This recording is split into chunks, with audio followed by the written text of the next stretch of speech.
This work continues. The story goes on. And an angel still rides in the whirlwind and directs this storm. God bless you all, and God bless America.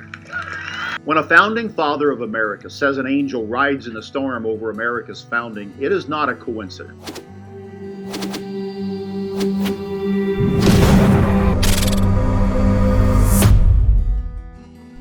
All right, so today I want to talk about whether or not Jesus is an angel.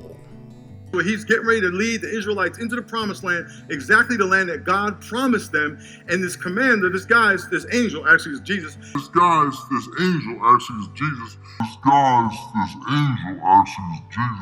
Is standing there with his sword drawn in his hand, and Joshua comes up to him and says, "Are you for us or them?" Actually, Joshua has the same name as Jesus in the text, and the scholars have just botched it. This person wants to claim, like the Christian religion usually does, that Jesus is an angel, but an angel has a different nature than God and a different nature than man. The problem is that the writer of Hebrews is explicit. Jesus Christ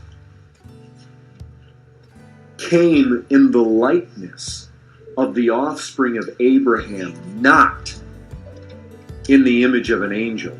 He's explicit.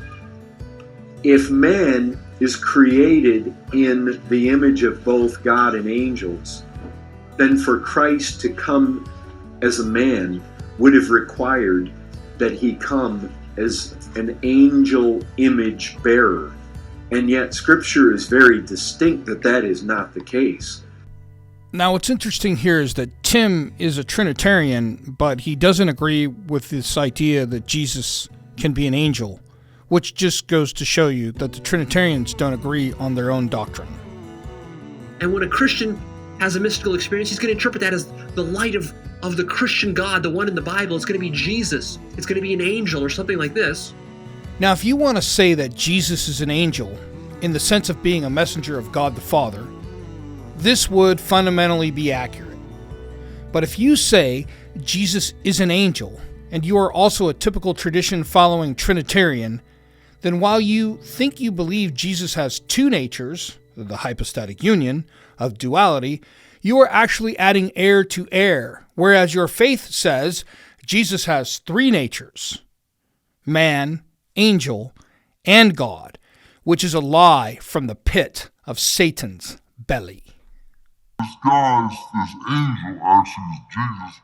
If Jesus is the commander of God's army in Joshua chapter 5, like most teachers within the Christian religion say he is, then he can't be God. And if he's an angel, he can't be God. Nor can he be a man, unless he's a transformer.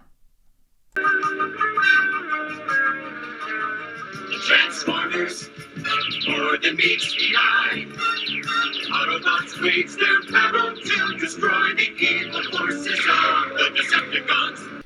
And if the second person of the Trinity is transforming from one nature to the other, sometimes God, sometimes man, sometimes an angel, well, then he can't maintain multiple natures if he's shapeshifting. Imagine you had the power to take any shape you wanted. And we mean any shape. From changing the way you look, all the way to changing into a different species. The idea of shape-shifting has fascinated us for centuries, ranging from Greek mythology to the X-Men. Science fiction, right? But what if we could pull it off?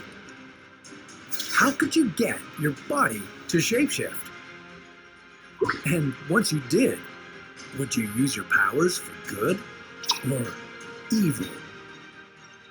This is What If, and here's what would happen if you could shapeshift.